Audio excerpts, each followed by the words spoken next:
Hello, beautiful soul. Welcome to your July monthly astrology. It's a biggie because Mars, Jupiter, Saturn, Neptune and Pluto all start off retrograde.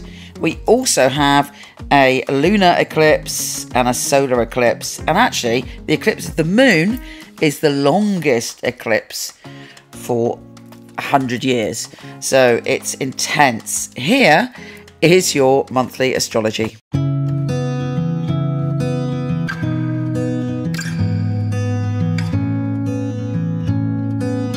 Capricorn, this is a great month for you. I'll get to why in a minute, but let's start at the beginning, which is also great because the sun is trine Jupiter. Jupiter is the planet of good fortune. The sun is all about our confidence, and you are feeling confident not only in your intimate relationships, but also with your friends and in environments of other people, and indeed even in what you're doing in the world, like Instagram, social media, vlogging, whatever you're putting out there into the one consciousness. And actually, we should always be aware of that. What we put online is going out, shooting out into the great unconscious, and is actually changing our vibration, changing the vibration of the planet. You know, it's the tiny things that we do that create shifts. And sometimes we don't know that. Sometimes we don't think about that. So, you know, something you're putting out there could have a massive impact, but certainly it's a very positive transit. So make the most of it. If there's something positive you want to do, that is the day to do it. Okay, Mercury is opposing Mars on that day. You know, somebody is putting their foot down, but it's likely to be you. Don't go too over the top with it. The sun is trine Neptune, which is much gentler on the 8th. And again, there's a sort of loving or romantic conversation or a heartfelt soul union conversation that makes you feel deeply emotionally connected to someone. Venus shifts signs on the 10th and is making you feel that you want to take a risk in some way or do something differently or open up in a way that you haven't before. Perhaps you'll find yourself attracted to someone unusual or from a different culture or different background. Perhaps you'll find yourself wanting to learn or study something that you hadn't been interested in before or you were holding back from. Jupiter turns direct on the 10th and you'll feel much more confident and open when it comes to groups of people, and there could even be a bit of good fortune coming your way to do with the crowd or to do with something online as well.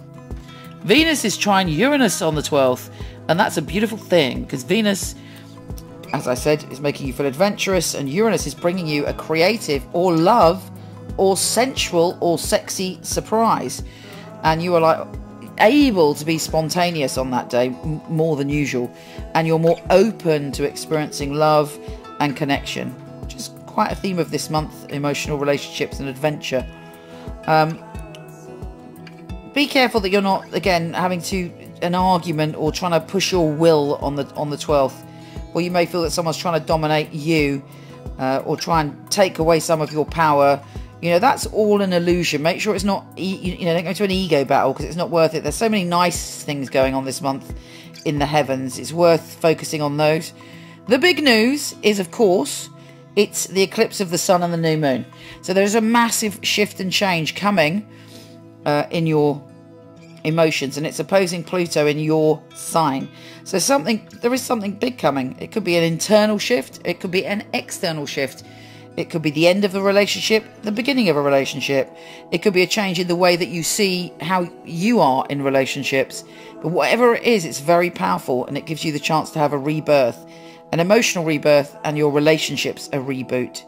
With Venus trine your ruler Saturn the next day, you know, you are able to commit to being yourself more. You're able to commit to being adventurous in your relationships and not stuck in the same old rut. You're seeking freedom, which is not necessarily something you normally do. Venus sextile Jupiter, happy days on the 22nd. You're feeling social, you're feeling outgoing, you're feeling good. And the sun shifts signs on the 22nd, and that does start to take you into a deeper space where you going into your shadow side. You're looking at your power. You're going to hate to feel powerless around that time, but fortunately the sun is making you confident in your power and very deep. Now, Mercury does turn retrograde, which is a bummer on the 26th, but, you know, it does it for a reason. And there may be a conversation that makes you realise why you sometimes feel insecure or powerless or want to feel powerful, you know, to compensate for maybe a wound in your childhood or your past. And Mercury is going to help you heal that in the retrograde period. Of course, follow all the normal rules. You know, back up your computer, leave for appointments an hour early, all of that stuff. We also have the eclipse of the full moon, which is bringing you a peak experience when it comes to money and your sense of security. And again, there could be a change there, but it's a peak experience and it's an emotional experience. Sometimes people just get very emotional on the full moon. I mean, how was the Capricorn full moon for you at the end of June, for instance? It may be a sort of, you know, you're dealing with the next phase of that. Venus is trine Pluto on the 28th. So you're feeling open, intense, and full of vim and vigour. Anything is possible. You're more impulsive than usual. You're willing to dive deep. Take care, and I'll speak to you soon.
Hello, wonderful one. Thank you so much for listening. It would be fabulous if you liked, subscribed, or shared. It would be really, really helpful.